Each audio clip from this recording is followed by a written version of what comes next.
patalataan lang, bagaman marami ako nilagay dyan, ang ating tutunghayan ay Genesis 28 verse 20 hanggang 22.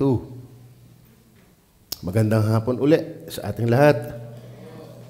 Ganito po ang sabi ng salita ng Diyos. And Jacob vowed a vow, saying, If God will be with me, and will keep me in this way that I go, and will give me bread to eat, and raiment to put on, so that I come again to my father's house in peace, then shall the Lord be my God.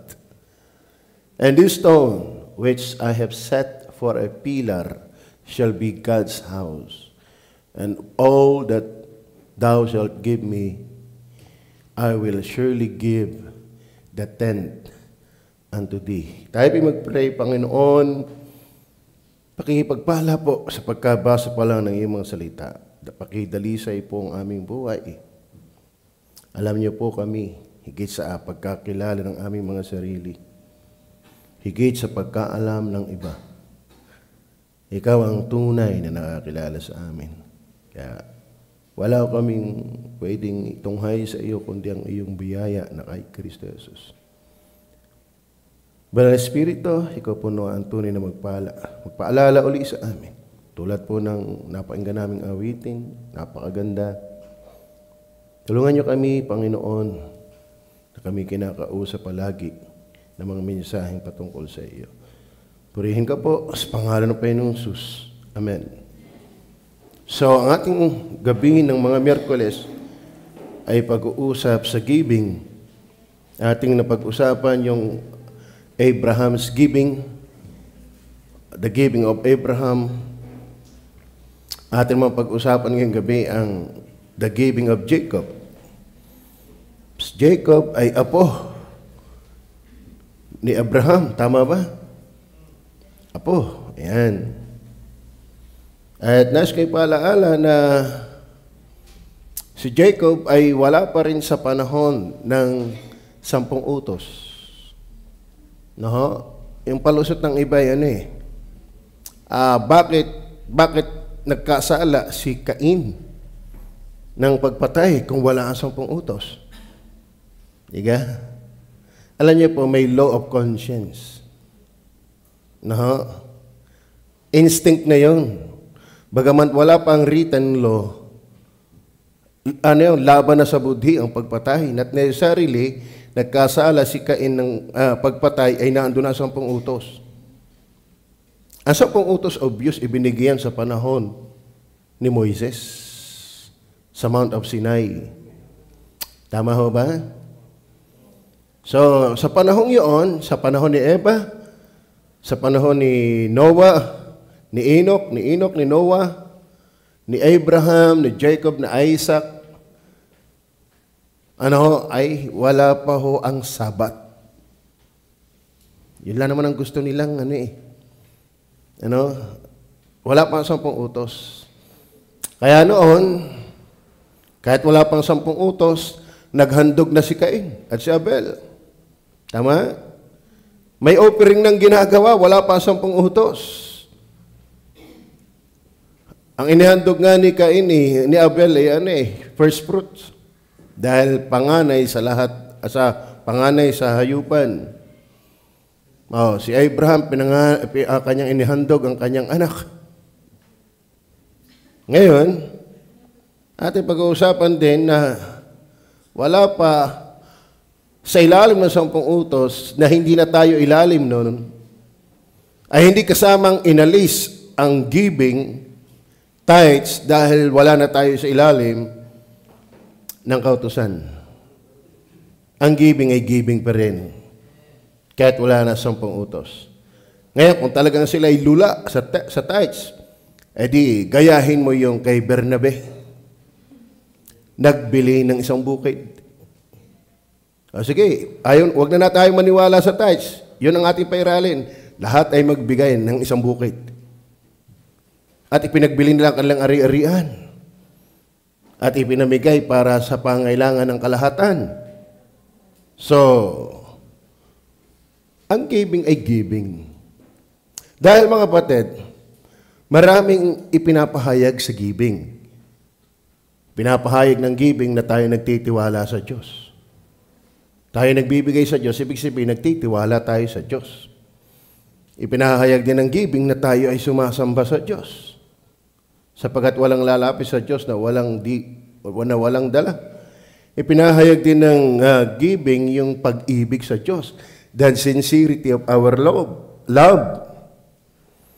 Kaya ang giving ay kailangan. Dahil ang Diyos ang promotor ng giving. God is the greatest example of giving. He gave everything. Amen? Kaya walang panahon ng dispensasyon na pagkakaloob ay hindi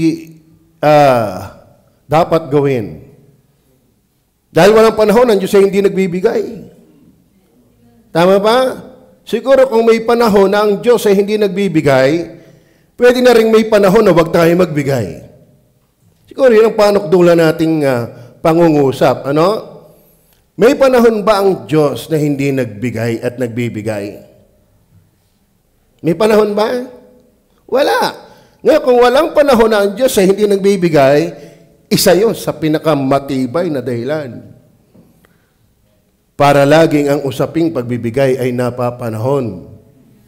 Wala pa man ang 10 utos, nasa panahon man ng 10 utos, nasa panahon man ng New Testament, nasa panahon man ng tribulation period, nasa panahon man ng millennial, ay kahit nga doon sa walang hanggan sa langit, nag-offer pa ang church ng kanilang crown. Even the very place of heaven, giving is existence and practice. Tama ba? Kaya mga kapatid, mga kapilosopuhan na lang at walang masabi ang mga ayaw mag-iusap sa giving. Makakaramutan na lang yun. Are you with me? Okay. Ngayon, ang ating pag-uusapan ay siyempre matagal na rin patay. Ano? Kaso lang, nakakaganda nga yung patay ay pinag-uusapan pa. Ano? Kaysa yung buhay pa ay hindi na pinag-uusapan.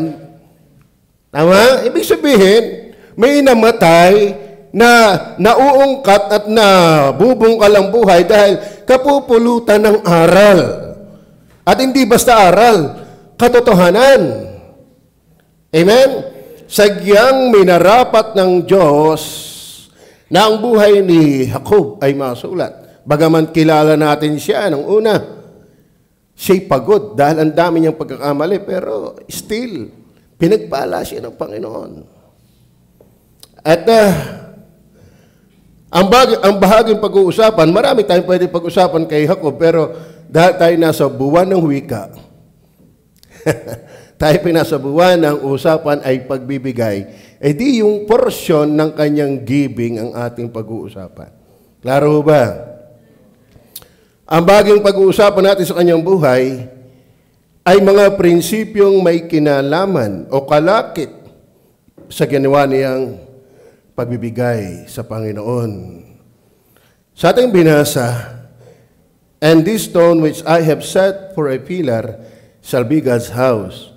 And of all that thou shalt give me, I will surely give the tenth." O, 10 bahagi. Tais yan. Okay.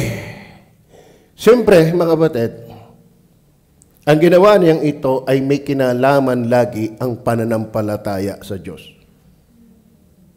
Walang alinlangan na si Jacob ay talagang mananampalataya ng Diyos. Naintindihan mo ba yun? Uulitin ko, kung hindi ka mananampalataya ng Diyos, di makinig ka na lang. Ano? Dahil mahirap hong pag-usapan ang pagbibigay sa Diyos na hindi naman talaga nananampalataya sa Diyos. Pero nakagigitla din naman na may mga unbeliever na nagbibigay sa Diyos sa kanilang kinaakalang Diyos. Tama ba? Ang Iglesia ni Cristo ay tither. Ayun pang sabi ng Matthew 7:23.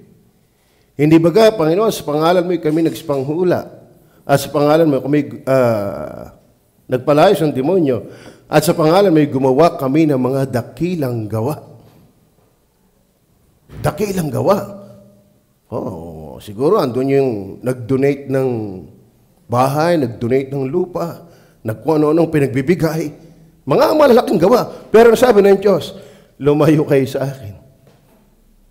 Kayo mga maggagawa ng katampalasanan, hindi ko kayo nakikilala. Ang punto, may tagpong unbeliever na nagbibigay. Hindi nga lang tanggapin ng Diyos. Tama? Nung panahon ni Elisha, nagkaroon ng labanan sa pagitan ng propeta ni Baal at ni Elijah. Bali, 950 prophets, kung di ako nagkakamali. Yung kalaban ni Elisha, nabasa niyo ba yun sa Bible? Sila'y nagpatay din ng hayop. Naghahandog din sila ng mga hayop para sa kanilang Diyos-Diyosan. Tama? Ang iba ngayon, naghahandog pa ng kanilang anak. Grabe yun. Yung kanilang anak na sanggol, inihahandog kay Molek. Amen? Nabasa niyo ba yan? Na hindi malang ikasumagi sa isip ng Diyos na ibigay ang kanilang anak. Pero kaya nilang maghandog ng kanilang anak sa kanilang Diyos. May portion na ultimong ang mga hindi ligtas gumagawa ng giving. Tama. Pero sa atin, pinapaalaala lang natin, kapag hindi ka mananampalataya, hindi ka ang aming kausap. Pero to the extreme, may makikita rin tayo sa Bible na kahit unbeliever, nagpa-practice ng giving. Kaya sa totoo na, wala tayong lulusutan. Kung tutusin, wala tayong lulugaran. Alaala ko yung preaching na Pastor Benny Abante. Lagi ko naman naulit eh. Meron daw membros siya na hindi talaga nagbibigay. Hindi talaga nagbibigay. Ewan ko, pinangalanan niya ang preaching. Siguro. Dahil umupo, malapit sa electric fan. Sabi niya, huy, hindi ka naman nagbibigay. Diyan ka pa sa may electric fan. Grabe, no? Napakinggan niyo ba mag-preach pa Pastor Benavante? Talagang. Kung ikay mahina-hina ang iyong aalis ka talaga doon. Pero nakakapagtaka, lalong nadaiti ang mga membro. Kasi may mga membro pang natuturuan, lalong nakapit. Yung iba yan sensitibo, balat sibuyas. Di umalis nga naman. Lumayo ng silya. Sabi niya, yung dulo ng upo ang yan ay binili ng pera ng Panginoon. Tapos di ka naman nagbibigay. Di umalis, tumayo daw doon sa may tangwa ng pintuan. Tumungtong, hoy, yang hambang yan, mahal ang bili ng gawain ng Panginoon dyan. Para bang sinasabing, wala kang lugar dito sa simbahan. Bakit? Di ka nagbibigay di lumabas doon sa may kalsada. Yang kalsadang yan, pinagawa yan ng tax ng government. Hanggang ang kwento ay garne. Kapag hindi ka nagbibigay sa Panginoon, wala kang lugar. Wala kang pwedeng gamitin. Are you with me? Naiintindihan ba? Kaya mga kapatid, sinasabi ko lang, ang mananampalataya ang kinakausap natin. Pero may mga pagkakataon na sa Bible ay sila'y nagpa-practice, bagaman mali, ay nagpa-practice din ng giving. Kaya wala tayong lugar. Dapat talagang tayo magbigay. Amen. Dapat po tayo nagbibigay. Dahil, sabi nga ni David, wala namang tayong ibinibigay sa Diyos. Yan naman ay puro mga bigay din ng Panginoon. Tama? Sabi niya sa 1 Chronicles 29, ibinibigay namin ang ibinigay mo rin sa amin.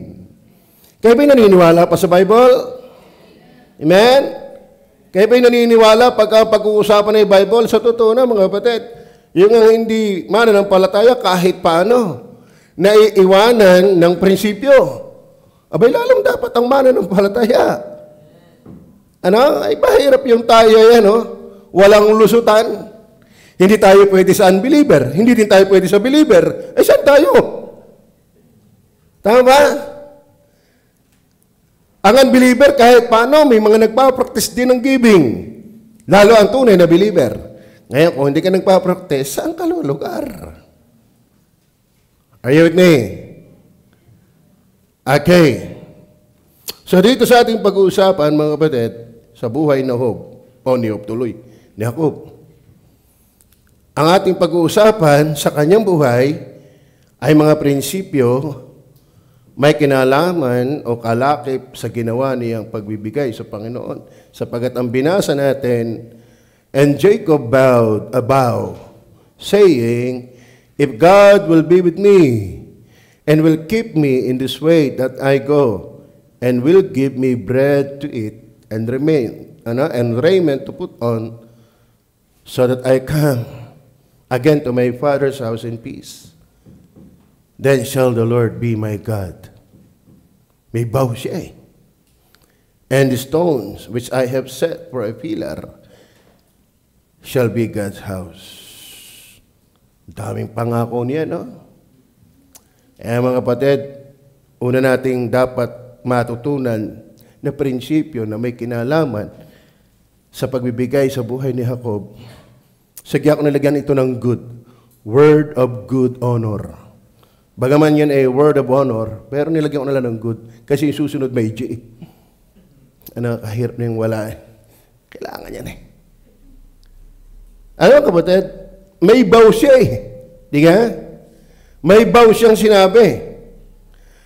Mga kapatid, kapag tayo, si Jacob, ang kanyang giving ay may kinalaman ang kanyang pagiging tao na may dangal, mabuting dangal sa kanyang salita.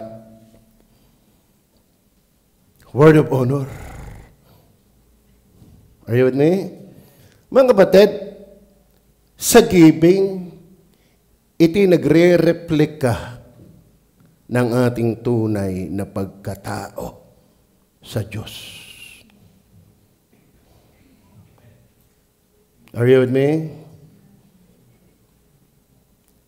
Alam niyo po, ang standard ng nakalulugod sa Diyos, ang standard ng mahusay sa paningin ng Diyos, ay hindi ang paningin ng tao.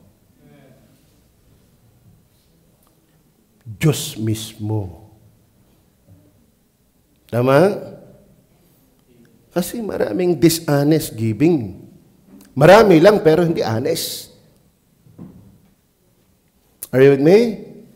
In fact, ang sabi ng Hebrew chapter 4 verse 13, ang lahat ng bagay ay hayag at hubad sa paningin niya o ating pagsusulitan. Hayag at hubad. Kaya tayo, ang tumatansya sa atin ay hindi tao. Diyos. Amen. At mga kapatid,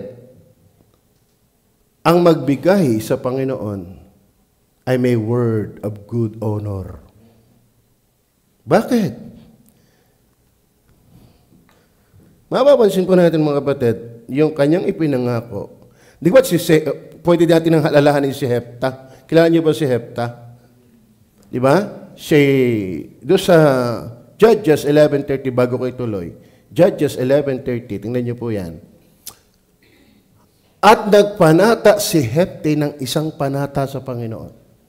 At nagsabi, kung tunay na iyong ibibigay ang mga anak ni Amon sa aking kamay. Ayan o, verse 31, ituloy nga natin ang verse 31. Ay mangyayari nga, na sino mang lumabas na sumalubong sa akin sa mga pintuan ng aking bahay, pagbalik kong payapa na galing sa mga anak ni Amon, ay magiging sa Panginoon. Di ka? At aking ihahandog na pinakahandog na susunugin. Di ka? Nabasa niyo na ba yan? Oh, very good. I salute sa mga nagbabasa ng Bible. Ano? Alam niyo po, pag kayo palabasa ng Bible, madali niyo na mahagip. No? Ngayon, nanalo ba si Hepta sa kanyang labanan? Abay, pag-uwi, sinong lumabas ng bahay? Sino? Sana kung aso lang, ano? Hindi. Ang lumabas ay kanyang anak na babae. Di kasi hinapak niya kanyang sarili. Sabi, pinanglumo mo ang aking buhay, anak. Bakit? Sapagkat ako'y nangako sa Panginoon.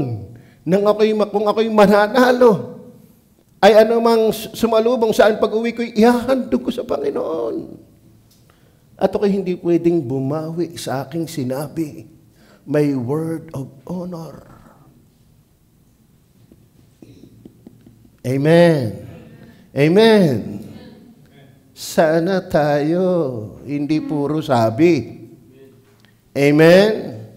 Meron akong pinsan, tawag namin si Habagat. Si Bragat. Pag yun umimik, lagi namin susundan, sasabi. Sasabi. Sasabi, ano ibig sabihin? Ang galing kasi magsalita, ay Habagat nga, para si Rod Navarro. Ilan niyo ba si Rod Navarro? Pagka ipipelikula, basta na dating yun, nagtatalsika ng papel. Ano? Bakit? Mahangin. Inabot niyo ba si Rod Navarro? Si Habagat. Mga kapatid, ang pagbibigay ay pagkatao din natin. Amen. Walang nagawa si Hepta. Nasabi na niya eh. Alam mo kung tayo ay kaya wag din tayo basta sabi ng sabi. Pero mahirap din naman ang hindi nagsasabi. Ano? Mahirap ang may sinabi, pero mahirap din naman ang walang sinasabi. Tama. Sabi nga sa inyo, wala tayong lulusutan. Tama? Ang hindi mangako, hindi maganda. Pero kung ikihusto sa pangako na hindi naman tinutupad, lalong hindi maganda. Wala tayong sukat, piliin. Kaya giving is not optional. It is a must. Klaro ba? Tingnan niyo po, sa Numbers 30 verse 9, ba't nangako dyan? Maliwanag doon, may mga binitiwan si Jacob doon sa 28 verse 20 to 22. May mga binitiwan talaga dyan. Yan mga kapatid, kapag tayo ay tumutupad ng ating mga binitiwan, nakakalungkot pag estudyante pa, pastor, ako'y makagraduate lang, ako'y magkatrabaho lang. Huwag mo agad mamadalian ang paggawa ng simbahan. Akin ang 3 poste. Ano man nangyari? Sasabi. Yan ang problema eh. Are you with me? Hindi naman magandang walang sinasabi. Pero lalong hindi maganda yung may sinabi na puro sabi. Naintindihan niyo ba yan? Giving yan, pero pwede din natin i-apply yan sa iba. Tama? Alam niyo ba ang baptism natin, yun ay commitment. Nung tayo ngayon nagpapatotoo pa, ako'y magpapagamit sa Panginoon. Ay di, puro sabi din. Tama ba? Pero salamat, bukas ang kamay ng Diyos sa bawat anak niyang nanghihina at bumabalik. Laging hanggat tayo binubuhay pa niya, malaki ang tsansang tayo ay makapagpatuloy at makabawi. Tama ba? Pero huwag po nating abusuhin. Dahil kapag napuno ang salo, papalisin. Salamat na lang ang Diyos hindi naubusan ng salo. Bakit? Ang pinaka-panukdulang awa ng Diyos, anak, dito ka na sa langit. Di ka awa pa rin yun. Amen? Biyayang awa yun. Total, hindi ka naman makaganap ng iyong mga sinasabi. Welcome home. Amen? What a mercy of God. Alin ang gusto mong mercy? Welcome home? O tayo ay magpagamit pa sa Panginoon? Amen? Alam niyo ba sa 30 verse 9 ng Numbers, tingnan niyo po ang pag may pinag-usapang vow. Kaya mga kinakasal, ang dami din nating binitiwang pangako. Ikaw lalaki, mamahalin mo ba ang babaeng ito na kayo magsasama habang kayo nabubuhay? Hanggang siya'y tumanda, Opo! Ikaw babae, tinatanggap mo ba ang lalaking ito na hindi ka nagsisisi? Opo! Pero isang linggo, hiwalay. Di kayo gayon din yun. Di kayo yung husto ka sa pangako na hindi mo naman ginagawa, hindi walang galing. Tama ba? Tama ba? Ngunit ang panata ng isang babaeng bao o ng isang hihiwalayan ng asawa ay magkakabisa sa bawat bagay na kanyang itinali sa kanyang kaluluwa.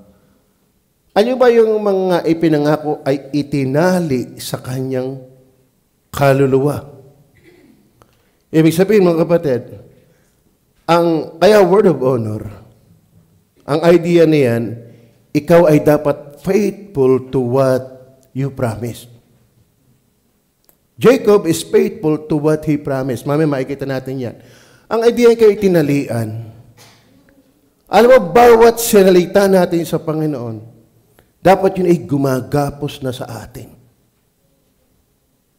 Dikat ang mag-asawa, iginapos. Kaya ang maaga namatay. Sa liig, iginapos. Dikat may mga robe yan, may mga, yung... Ibig sabihin, kayo na, may talukbong pa kayo, na magkasukob, may ibig sabihin, kayo itinali. Kayo ay gapos ng inyong mga pangako. Ibig sabihin, dapat kayong magtapat sa isa't isa. Amen?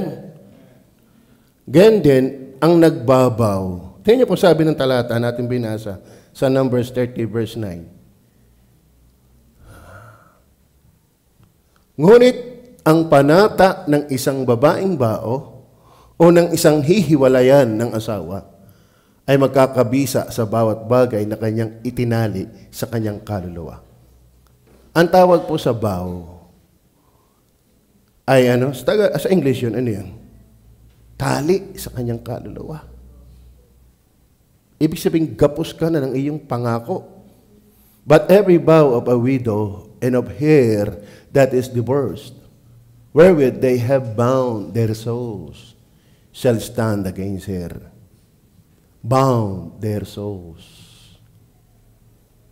Ibig sabihin, mga kapatid, hindi ka pwedeng hindi magtapat dun sa iyong vow.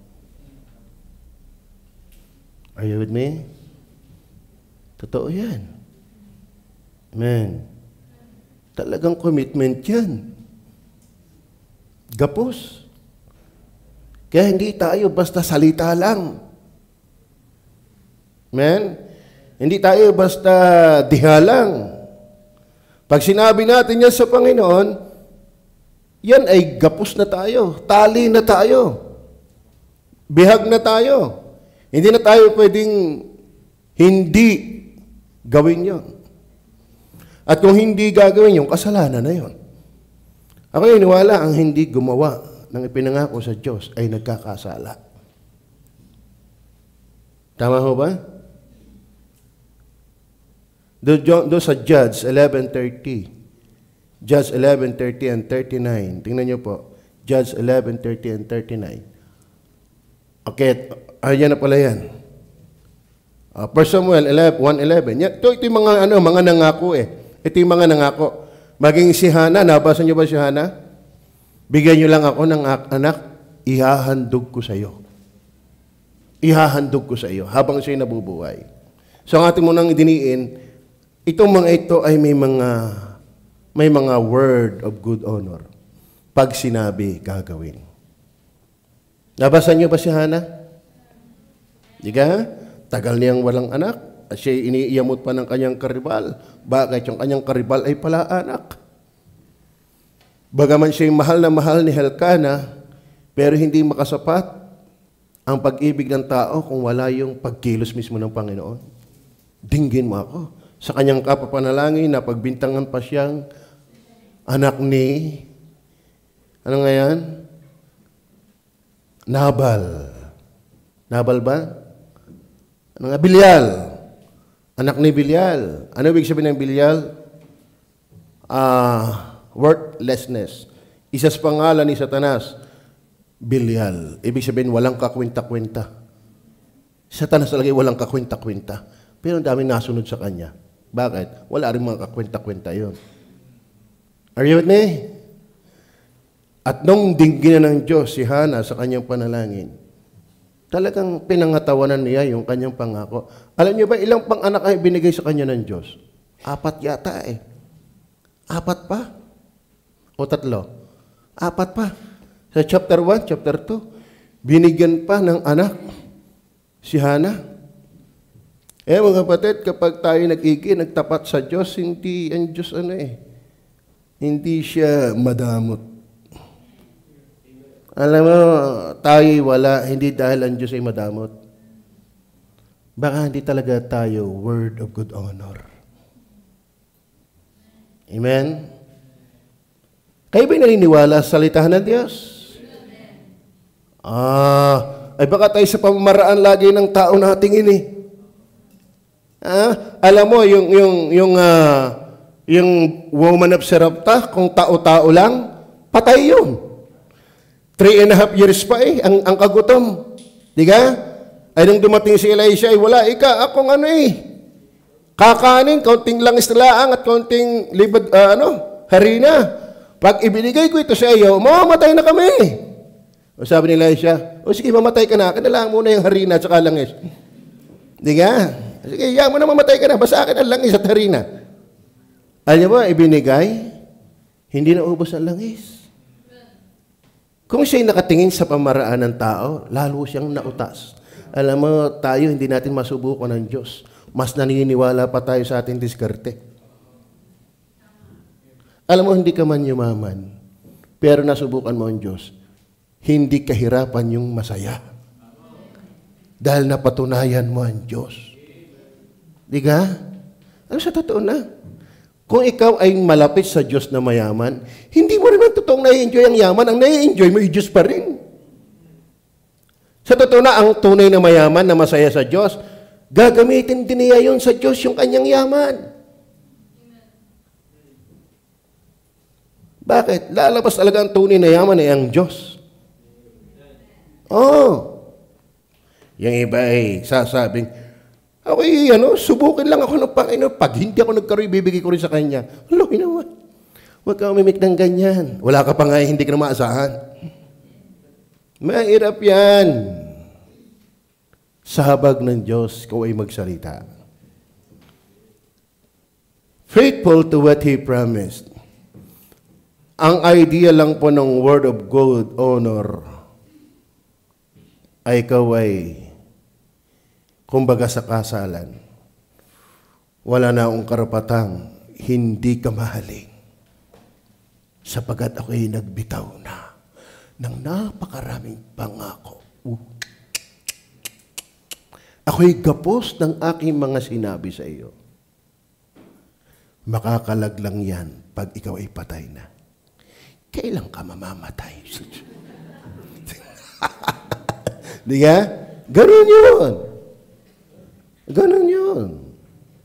Kaya ang pag-ibig, ang pag-aasawa ay maturity, hindi yan damdamin lagi. Ang maturity, magsasama kayo kahit minsan nalipas ang damdamin. At huwag mo sabihin lagi kayong puso ang paningin sa isa't isa. Minsa'y apoy. Naglalagablab na mga mata. Ang mata ni Angelita. Oo. Di ka, Brother Yuel? Di ka, Brother Mac S? Mac S, Big Mac? Big Mac? Di ka, huwag yun na ako tanungin. Malabo mangyari sa amin yan. Di ka? Sana tayo ay faithful. Word of good honor that is faithful to what He promised.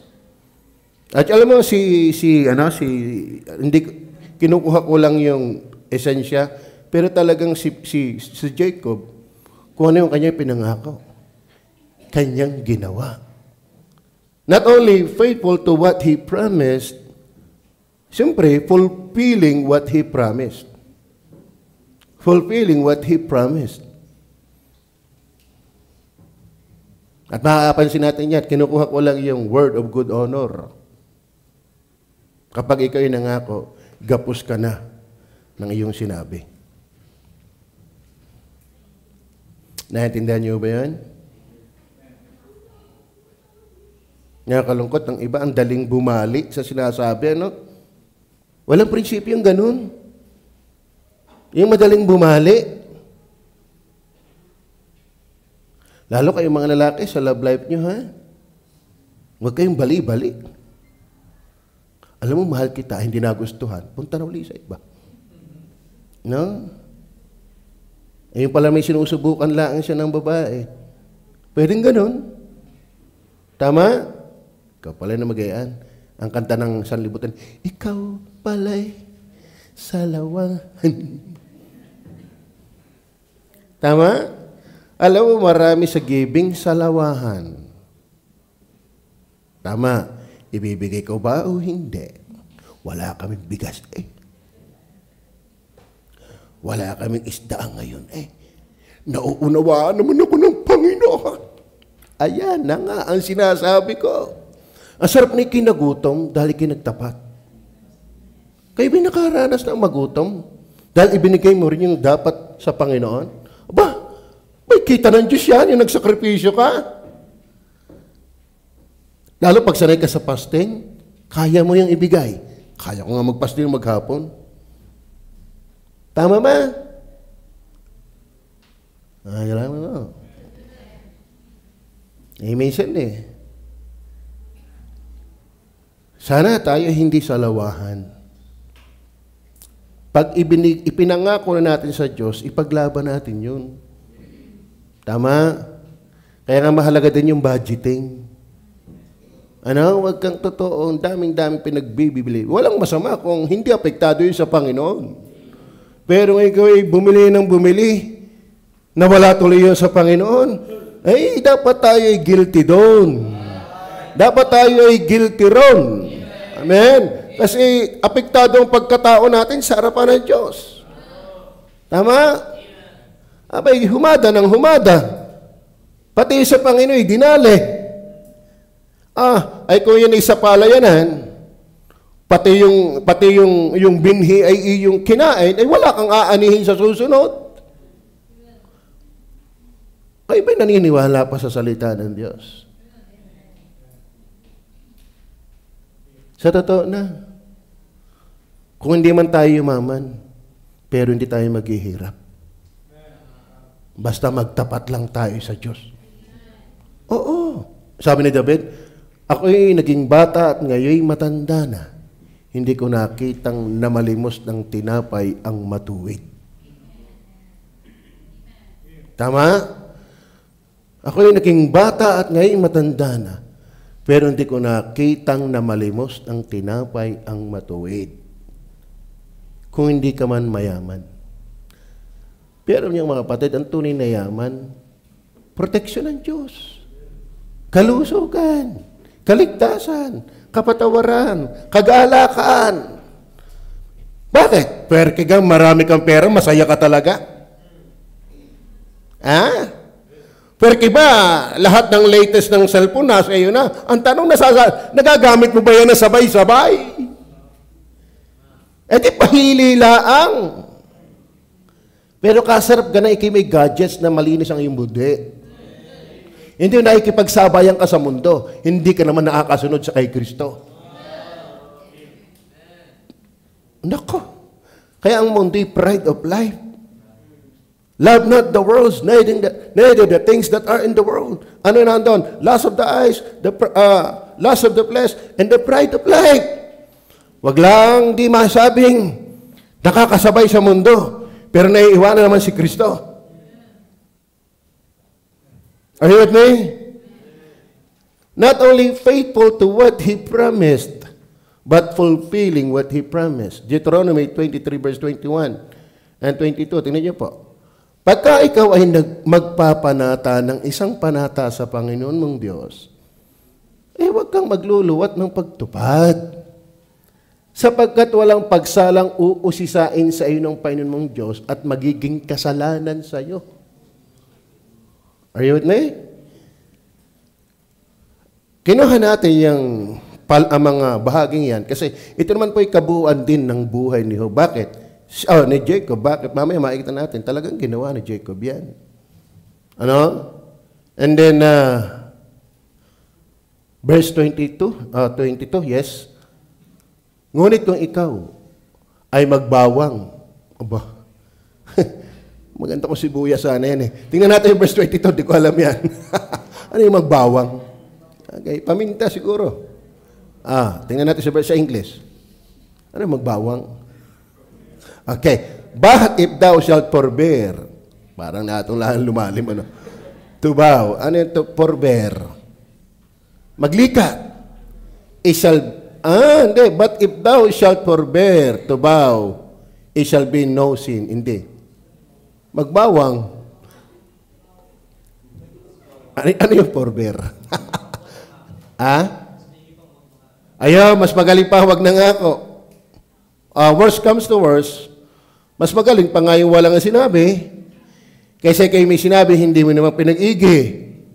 Pero, worst comes to worst, pero hindi rin gusto ng Diyos na tayo ay walang sinasabi. Tama ba? Kahirap na para sa pag-aasawa, ayoko mangako.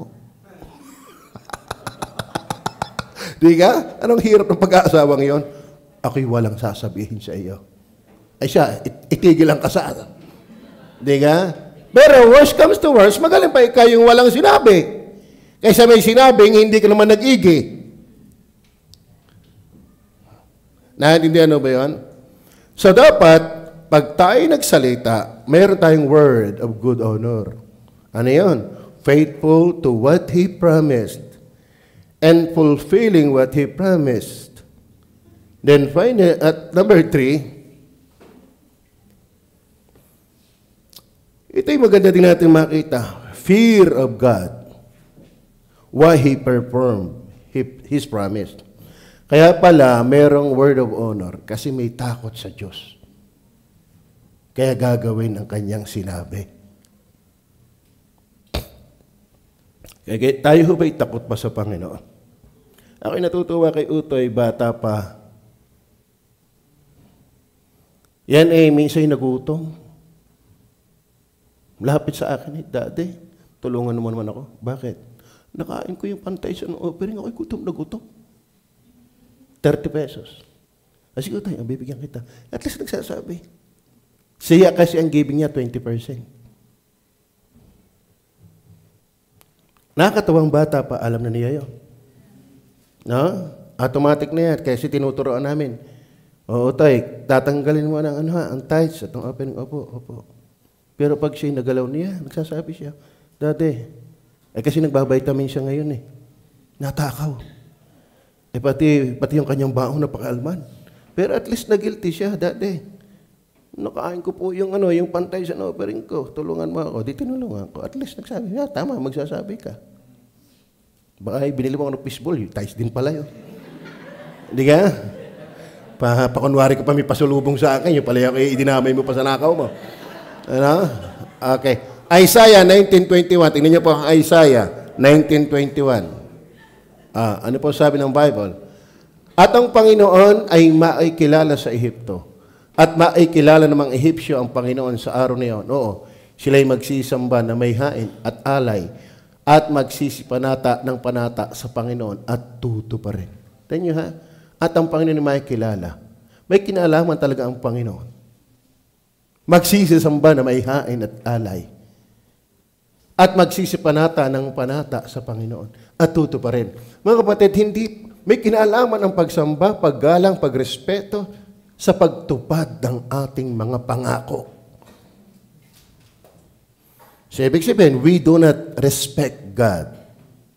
We do not give our respect to God kapag hindi tayo tumutupad ng ating ipinangako. Amen? Ang pangako ni Jacob, lahat ng ibinigay sa akin, bibigay ko ang ikasampung bahagi. May pinangako pa siya, sa lugar na ito, itatayo ang bahay ng Diyos. Alam niyo ba yung Bethel, doon talaga natupad. Sa bahay na yun. Ano ba ibig sabihin ng Bethel? House of God.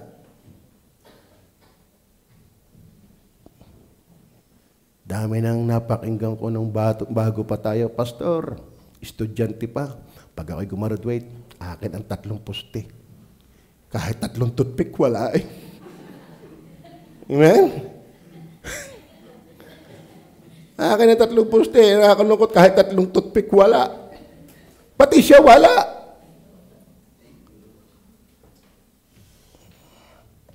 Alam mo kung lahat ay tapat. Lalong ang ganda ng God is Able Baptist Church. Kaya ba yung tutuwa tayo nagpapakisa may uli? Yan ang bunga ng ating katapatan sa pagbibigay. Pagpalain ng Panginoon ang iyong buhay. Amen? So at ang Panginoon ay makikilala dito pa sa Ecclesiastes chapter 5 verse 4 and 5. Ano sabi diyan? At ang pagka ikaw ay nananata ng panata sa Diyos, huwag kang magliban ng pagtupad. Bakit? Sapagkat siya'y walang kaligayahan sa mga mangmang. Mangmang palang tawag doon. Tuparin mo ang iyong ipinanata. Maliwanag ba? Verse 5. Maigi nga ang ikaw ay huwag manata. Kasi ikaw ay manata at hindi tumupad. Mayroong talata diyang matakot ka eh. Verse 6, tingnan mga verse 6.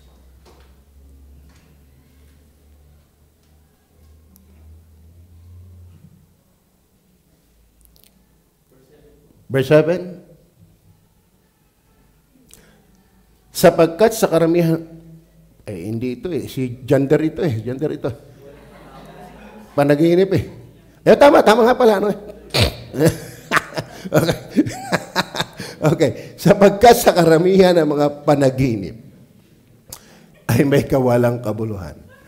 At sa maraming mga salita, ngunit matakot ka sa Diyos. Alam niyo po, malaking bagay ang may takot sa Diyos. Pag tayo may takot sa Diyos, makakagawa tayo ng ipinangako natin. Naintindihan niyo ba yan? Malaking bagay yan.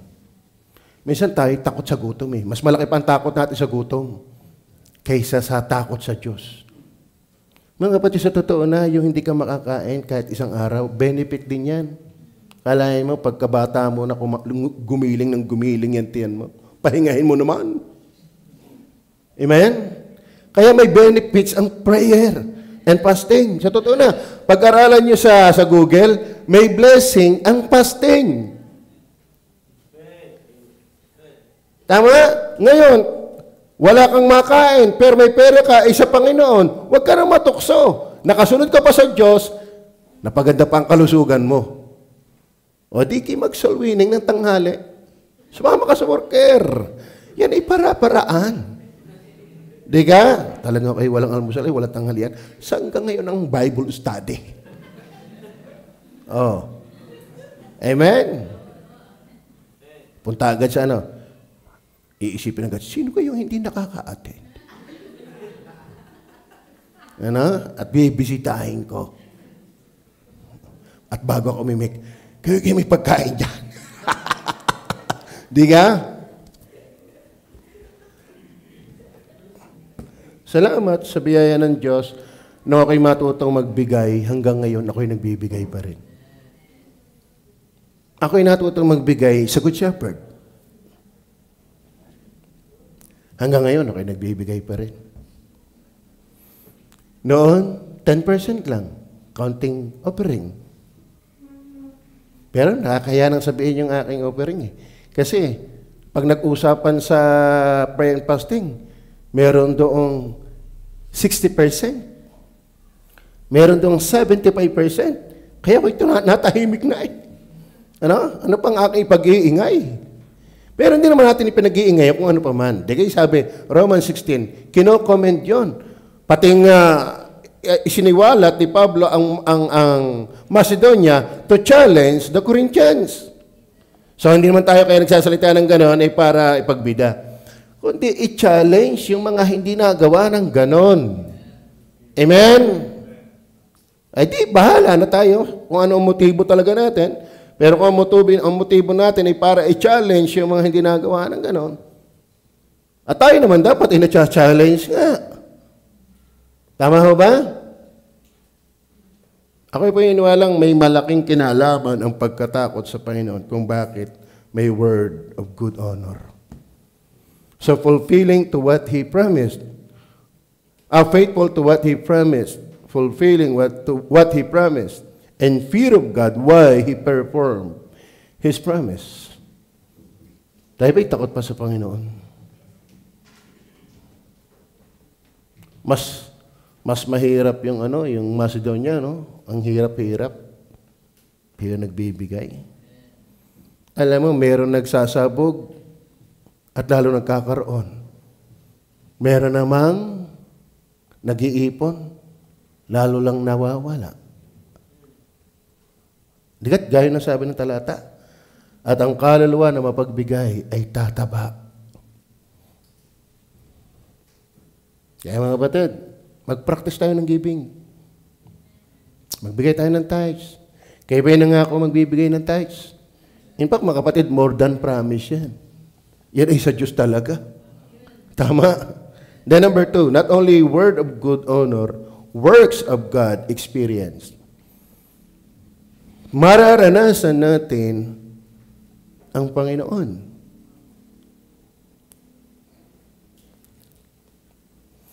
Kaya ba iniwala ang daming karanasan ni Jacob sa Panginoon? Doon sa verse 9 ng chapter 35, Genesis 35 verse 9. Number 1 nating punto diyan.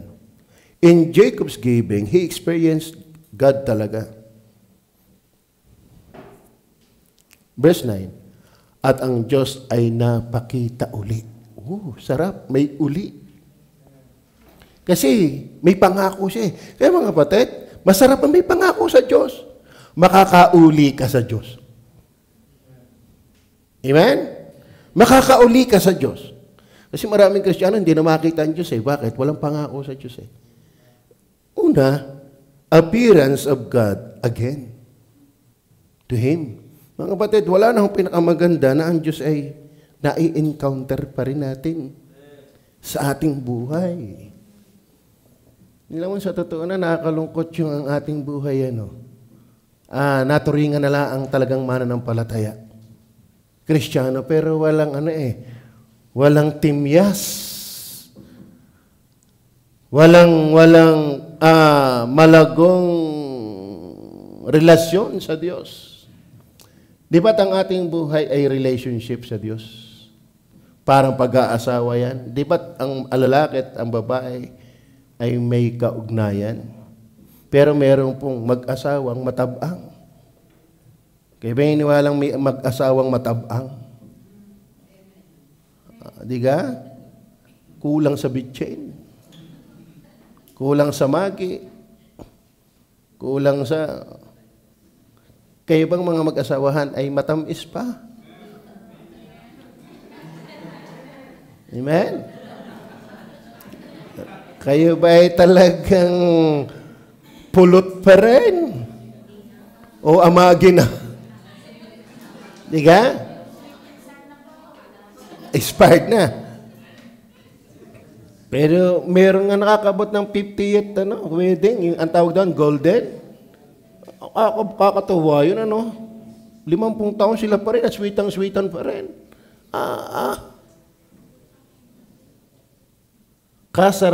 tingnan yung mag-asawang sweetang-sweetan. Di ka? Mga wala nang ipin eh. Talagang, tuwan-tuwa pa rin siya. Di ka? Ay, kumusta ho tayo sa Diyos?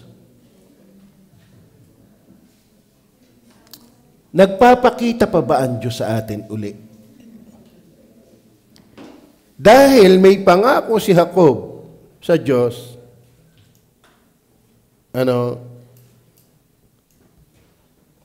ang Diyos ay napakitang uli. Kaganda nun. Kaya gaganahan ka lalo sa Panginoon pag siya'y nagpapakitang uli. Yan po sabi ng talata nating binasa. Appearance. Yan po ang maganda sa may kinalaman sa giving. Yung vow. Ako inuhalang kaugnay yan kasi may vow siya mayroong involvement ang giving. Bakit ulit? Tingnan niyo po yung ulit. Basahin natin yung ating text. And Jacob vowed a vow saying, if God will be with him. Kasi, di kasi humigadi yan sa bato. At doon ay mayroong nagpakita siya na ang anghel, nagmamanik-manaw. Kaya sabi niya, akatakot, ito pala yung lugar ng Diyos. Ito pala yung bahay ng Diyos. Kaya sabi niya, ito gagawing bahay ng Diyos. Pero along the way, ng kanyang pagpunta, pangako niya, Panginoon, pagpalaan mo lang ang aking lakad. Yan. Para panalangin na makmak. Lord, pagpalaan mo lang ang aking business. Paswertehin mo lang ako. Ibibigay ko sa iyo ang bilao. Di nga? Lord, pagpalain mo lang ako. Pagpalain mo lang ako. Ibibigay ko ito. Ibibigay ko ito. Ibibigay ko ito. Parang si Hana, bigyan mo lang ako ng anak. Ibibigay ko siya sa iyo. Paglilingkurin ko siya sa iyo. Si Hepta, panaluhin mo lang ako sa labanan ko sa mga Amon. Yung ang aking makasalubong, ibibigay ko sa iyo. Ibibigay ko sa iyo. Abay, nakita nila ang Diyos nagtagumpay nga. Ang sarap ka nang nakikita pa ang Panginoon. Hindi naman nakikita natin yung itsura ng Panginoon. Kundi nakikita natin ang Diyos ay kumikilos pa sa iyong buhay. He's still working on me. Hindi nga, mayroong awitin tayong God's still working on me. Hindi yung stagnant na tayo. Hindi yung tayo ay parang boryo ng buhay. Wala na nangyayari, dry na. Kumbaga wala na. Ang gandang tayo pinananariwa ng Diyos lagi. Nire-repress tayo ng Panginoon. At yun ay may kinalaman. Kaya sabi, not only word of good honor kapag yung giving ni Jacob ay hindi lang may word of good honor, kundi yung works of God experience. Bakit? Appearance of God again to him. Hindi ka? Hindi sana ang Diyos napakita lang sa atin sa ating kaligtasan. Pero wala na tayong maraming karanasan. Masyado na tayong dubdub sa mundo. Then letter B, abiding of God to him. Abiding of God to him. 28 verse 20. And Jacob vowed a vow, saying, if God will be with me, and will keep me in this way that I go, and will give me bread to eat, and raiment to put on. Ano ba mga kapatid, dahil sa kanyang vow na yan, nung siya pumunta sa lupain na Laban, hindi talaga siya pinabayaan ng Panginoon. Hindi talaga siya iniwan ng Panginoon. Ang limit siyang dinaya. Tama ba? Ni Laban, naalala niyo ba yan? Una, saan siya dinaya? Ang kanyang naibigan ay si Rachel. Pero ibinigay ay si Leah. Tama? Then, another 7 years. So, ang tindi ng pag-ibig ni Jacob, naglingkod ng 14 na taon. Kaya mga babae, huwag niyo agad sagutin. Paglingkurin niyo muna ng 14 na taon kung totoo. Ang hirap sa inyo yan Nakindatan ka lang ay bigay ang bataan. Pero noon, maglilingkod ka ng 7 taon. Ay nadaya pa. Ay lang, maganda, nakadalwa. Di ba? O si Leia, ang lupit niya na kwento dyan, paligsahan yung yung pang mga katulong, ay kailangan yung pangyayaring yan. Gawin kaya natin ngayon yan. pag hindi kinakulong. Hindi ka paligsahan eh. Anakan mo ako. Ako ba'y nasa tayo ng Diyos? Di ka? Ang punto ko lang mga kapatid, hindi talaga siya iniwan ng Panginoon. Na-experience talaga niya yun. Niluko siya ni Laban, then yung kanyang mga hayupan, gumawa pa nga siya ng diskarte eh. Di ka? Ang sabi niya, lahat na may batik ay akin. Yung mga wala ay iyo. Tama? Kasi lagi niya siyang nilalamangan eh. Matindi to si Laban. Malamang. Ginawa niya. Kaya totoo pa yata yung paglilihi. Di ka? Habang naglilihi yung kambing. Kaya huwag kayong mahilig sa kape pag kayo naglilihi. Natalab nga pala yan. Di ka? Di ka? Oo. Di ka habang naglilihi yung kambing, nagpakita siya ng mga kulay. At lahat ng pinanganak may batik. Di ka? Ano patotoo ni Jacob? Talagang hindi mo ko iniwan, Panginoon. Pinagpala mo ako. Siya takot na takot humarap sa kanyang kapatid na si Esau. Kaya nga siya nakipagbuno sa panalangin, nakipag-wrestling. Hindi siya iniwan ng Panginoon. Kaya mga kapatid, huwag kang matakot magbigay. Pag nangako ka, ibigay mo. Hindi mo mararanasan ang paggawa ng Panginoon. Ang sarap ganun ang Diyos ikinasusurprise. Dahil nagtapat ka, wala na, pero sinurprise ka ng Panginoon. Dahil nagsisikap ka. Ano sa totoo na mga kapatid, kung kailan tayo giver, saka parang tayo nawawalan. Nung ang Israel ay malapit ng ilabas ng Diyos sa Egypt, mapapansin nyo, lalo silang pinahihirapan. Kaya nga nagalit sila kay Moises buhat ang dumating ka, nagkagarni-garni kami. Alam mo, ang ebidensya na ang Diyos talaga ay pagpapalain ka. Parang parang mag-tsunami. Magtataka daw kayo, biglang natahimik, nakati. Yung pala pag nakati ang dagat, biglang bubulwak ang tubig. Kaya mga kapatid, minsan, tuloy lang. Bakit parang kung kailan ako nagbibigay, nagkakagarni-garni ang buhay? Ituloy mo lang. Ituloy mo lang. Bakit kung kailan ako naging Kristiyano, ang daming problema? Tuloy lang. Tuloy lang. Hindi lugi ang iyong pangako sa Diyos. May mangyayari yan, Diyos pa. Tayo ngayon wala pang pangako, may ginagawa na siya, di lalo na.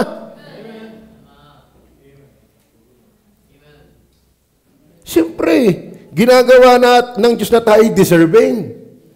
Pambihira, gustong-gusto mo na agad ng crowd, di ka pa naman natakbo. Tama? Gustong-gusto mo na agad ikisagutin, di ka pa naman nanliligaw. Kaya minsan mga batid, medyo pabitin ang Diyos. Bakit? Yung ikaw naman ay makitang, pinagpagurang ko to talaga. Amen? Ako'y nakatatlong ayaw sa akin ng babaeng yung pala yung pang-apat ay ayaw pa rin. Ano ibig sabihin na yan? Umayaw ka na. Di nga? Minsan nakukuha sa tiyaga. Pag may tiyaga, may nilaga. Hindi nga, Panginoon din may nagtuturo ng tiyaga sa panalangin. Pero maging sensitive ka naman. Baka naman talaga sabi ng Panginoon, hindi naman yan ang iyong pinagtsagaan Abay, sa dami ko na ipinalangin, wala rin Pag hindi talaga kalooban ng Diyos, hindi talaga kalooban ng Diyos. Amen? So, works of God experience, ano yan? Appearance of God again to Him. Abiding of God to Him. Mga kapatid, biyaya yung tayo ay kasama natin ng Diyos. Kasi ang pagpapala nasa Diyos. Kaya pinatutuwa, ang Diyos ay nasa atin. Kaya God is able, Baptist Church. Hindi tayo nagkamali ng pangalan. Wala namang mayaman sa atin, bigay tayo pumagawa ng pumagawa. Tama ba? Kaya lang, iniisip ko, may support pa kaya kami. Di ka? Ako hindi rin pinabayaan ng Panginoon. Kanina, may babayaran ko ba yung fishball? Magkano yan? Hindi, bigay pala. Salamat. Inapaalala ko lang, baka kayo kukonsensyahin. Nung kinakain ko ang fishball, sabi ko, Mami, itong fishball na are, nung dalaway 15 pa lang, hindi ako nakakabili nito. Hindi ako nakakabili. Dalaway 15. Inabot nyo ba ang fishball ay dalaway 15? Ano yun? Mas matanda ako sa inyo?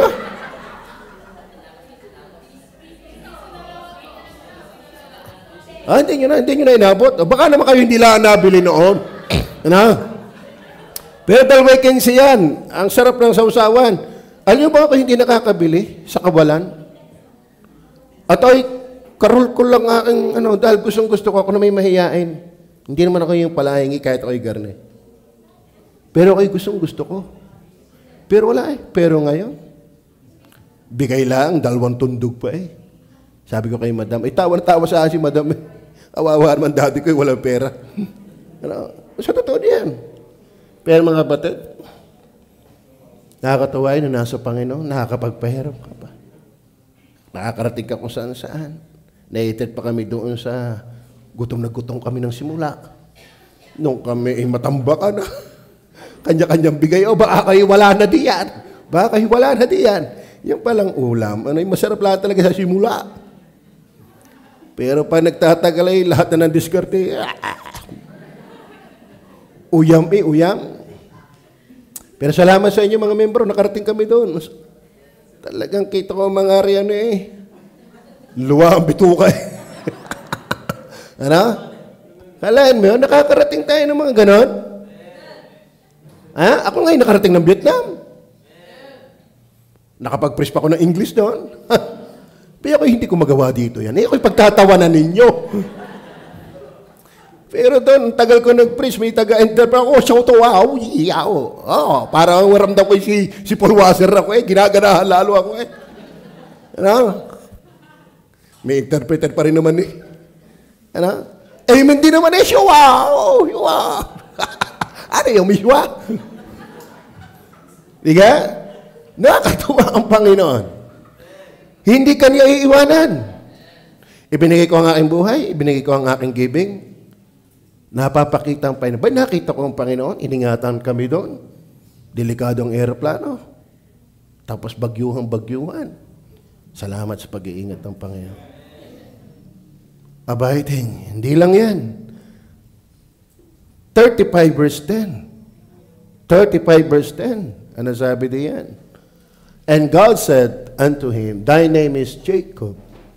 Thy name shall not be called anymore Jacob, but Israel shall be thy name. And he called his name Israel. Siyempre, samot-sari yan. Pero kinuwala, may kinalaman din ang giving dyan.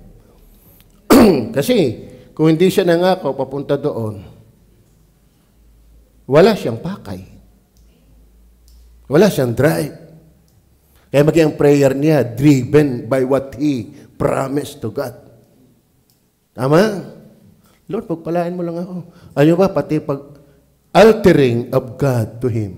Altering of God to Him. Ang Diyos po ay binago siya. Nakaranas siya ng gawa ng Panginoon mula sa pagiging Jacob ay naging Israel. Ano ba ang Jacob ay tuso? Pero ang Israel ay Prince of God. Kaya mga kapatid, pag hindi tayo seryoso sa Panginoon, gano'n na lang tayo. Mananatili tayong Jacob. Tama? Sana Israel na tayo. Then, number 4, amplifying of God to Him. Amplifying of God to Him. Ano ibig sabihin na yan? Ditingnan natin ang verse 11 and 12 ng 35.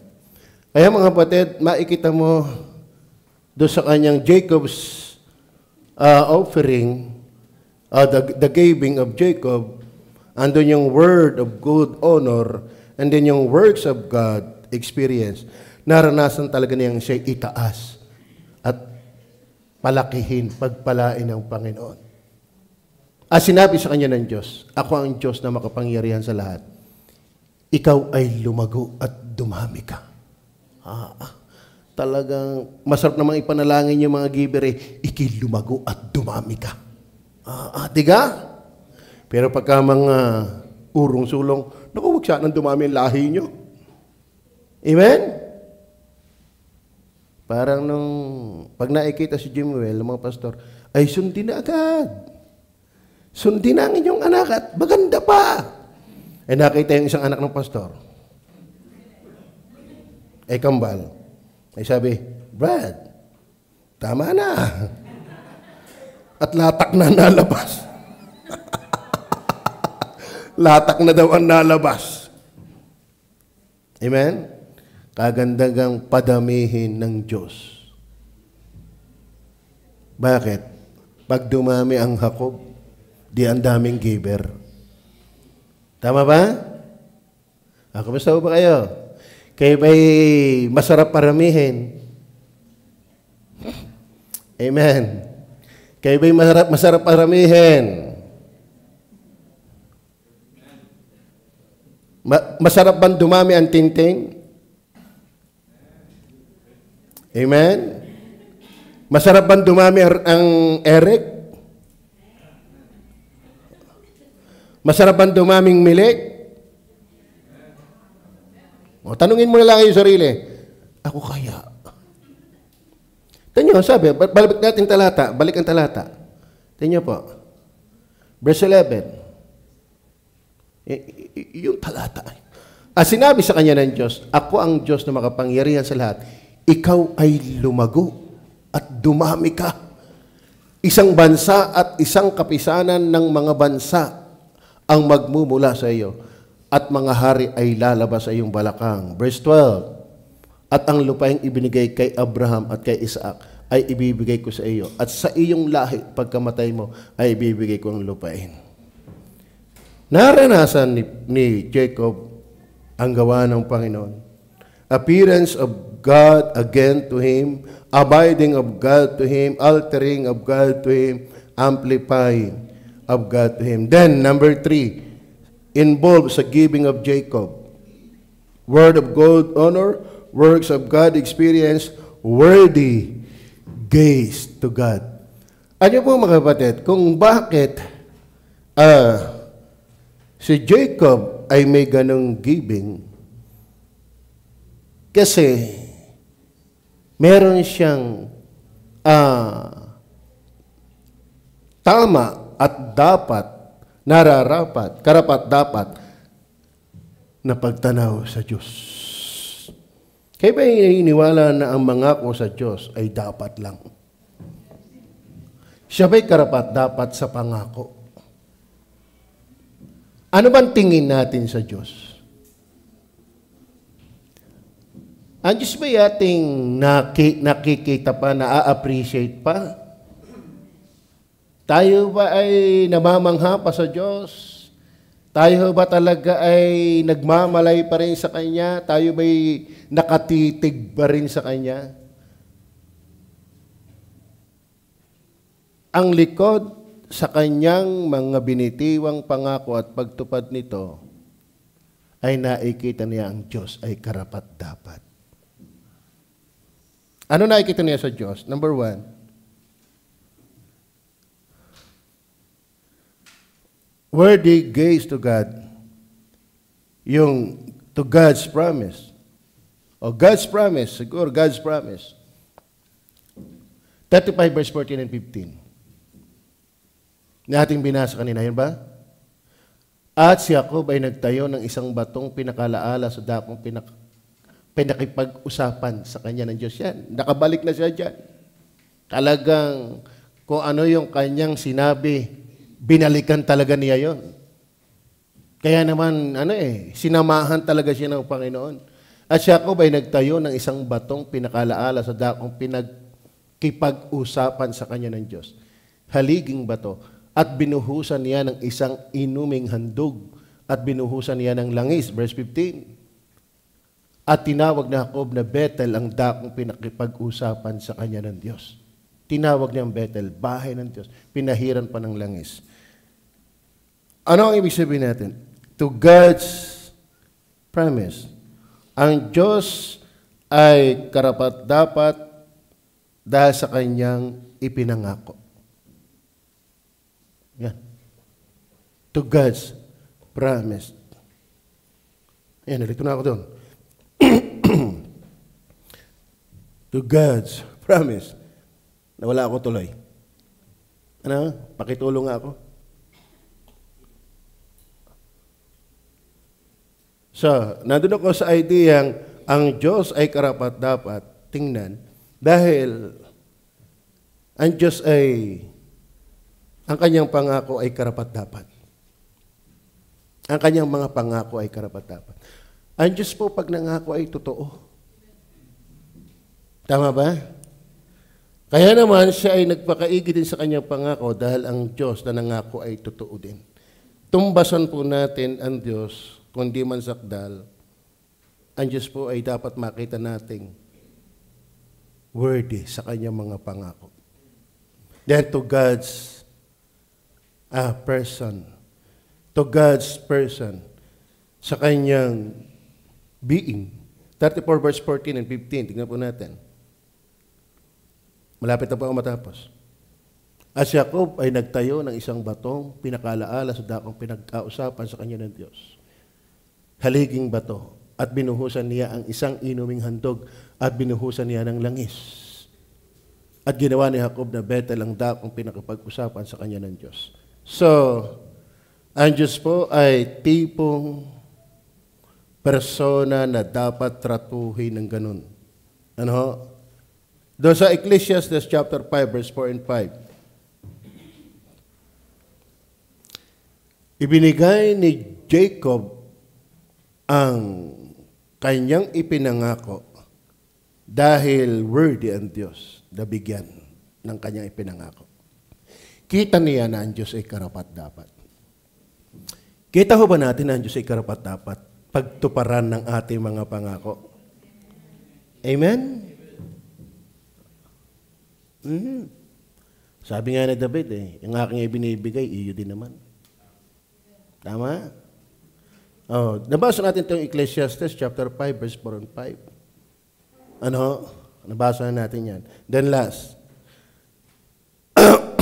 ang Diyos po ay worthy gaze to God. Yung involved ang giving ni Jacob, sa kita niya ang Diyos ay deserving. Bakit? Sa kanyang mga pangako, sa kanyang ipinangako, sa kanyang persona, at sa kanyang provision. Sa kanyang provision. Ang Diyos ba ay worthy na pagtuparan ng ating mga kaloob, pangako? Siya ba ay nagdamot sa atin?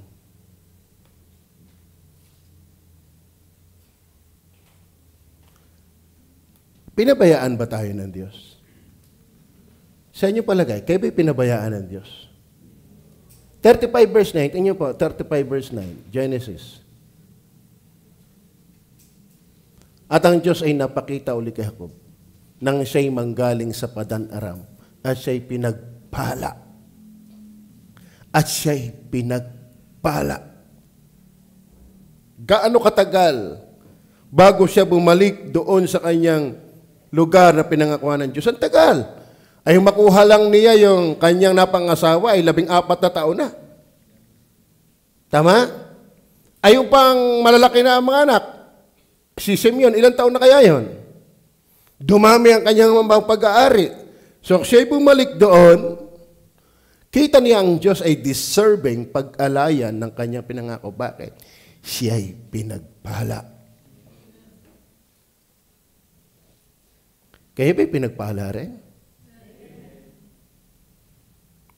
Tama ba? Kita niya deserving talaga ang Diyos. Nabuhusan ng langis. Gawin ng bahay ng Diyos ito. At pag-alaya ng lahat ng kanyang baho. Bakit? Siya'y pinagpala. Hindi siya pinabayaan ng Panginoon. Kayo ba'y pinabayaan na din ng Panginoon? Nakakatuwa nga sa atin, ang daming baha sa lugar na iba. Salamat, tayo ay isinasalba pa ng Panginoon. Diga, wag natin sanang antayin, tayo ay magkaganon, saka pa tayo matauhan. Sisimba din pala kung hindi pa gagayunin. Wag sana natin antayin na lantarang tayo ay kastiguhin ng Diyos. Tayo ba'y pinabayaan ng Diyos? Pero ang nakita ni Pablo, ni Jacob, siya'y pinagpala. Yun ang maganda Pinagpala. Amen? Si Joy noon, liliit pa na yung mga anak. Hirap na hirap ka, no? Kung paano aasikasuhin. Pero sa tingin mo, ikaw ba'y pinagpala? Yun. Ay, totoo naman. Abay, malalaki na May mga hiling pa. Saka mga nakapagtapos. Tapos, ang dumating sa iyong pamilya, ay mga Kristiyano din. Mga maliliwanag pa nga ang buhay. Di ka? May liwanag ang buhay. O, di ka?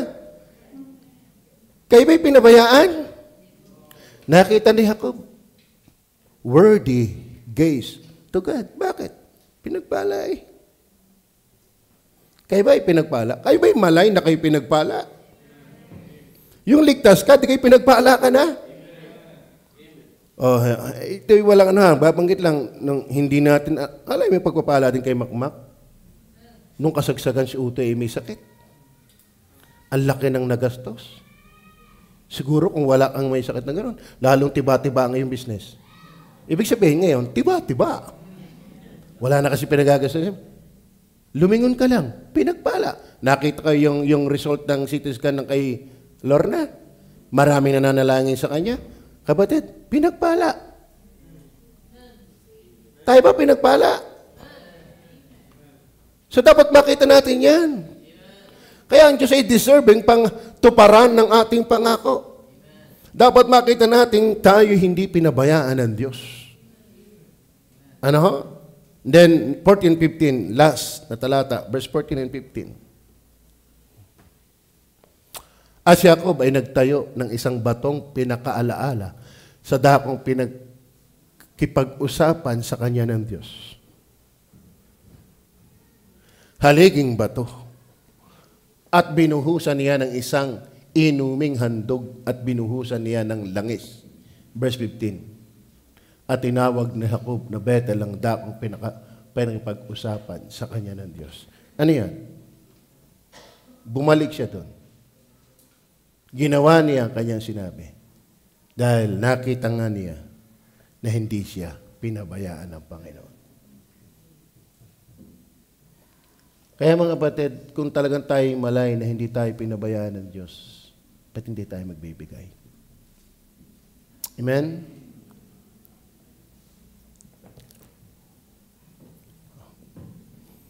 Pumunta ako dito, walang karne. Pero salamat, hindi pinabayaan ng Diyos. Una kong dating doon sa Ilaya, wala, sawali. Barracks. May aso, mukhang leon. May bintana, walang panara. May dingding, palo China, ang pinapakuan. Pero talpog na ng anay. Bakit ko nalaman? Nag-away ang aso, wasak. Sabi ko, ito pala pormalaan na katayo. Nung mag-away ang aso, wasak. Bakit? Walang tibay. Pero ngayon, pinagpala. Hindi pinabayaan ng Panginoon. Tama ba? Kaya ba'y natutuwa sa ginagawa ng Panginoon? Patuloy nating buhatin, pagsamahan ang gawain ng Panginoon. Noon, masaya na tayo sa 30, ang bilang. Nung nagiging 40, masaya na rin. Nung nagiging 60, masaya na rin. Pero ngayon, naglalaro na tayo sa 200. Hindi pinabayaan ng Panginoon. Noon, ako lang. Ako lang. Tapos nagkaroon ng Brother Henry. Ngayon, ang workers, ang dami.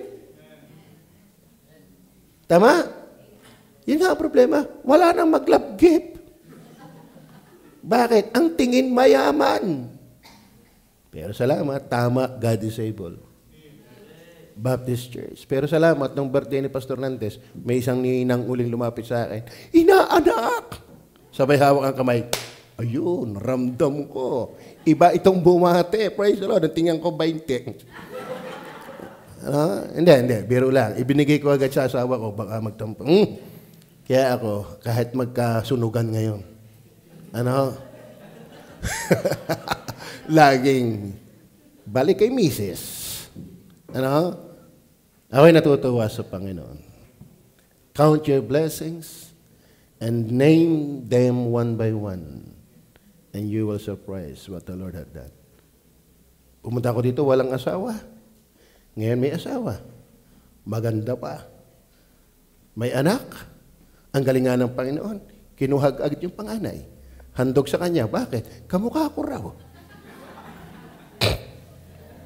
Talaga ako'y binawasan ng pasanin sa buhay. Di ka?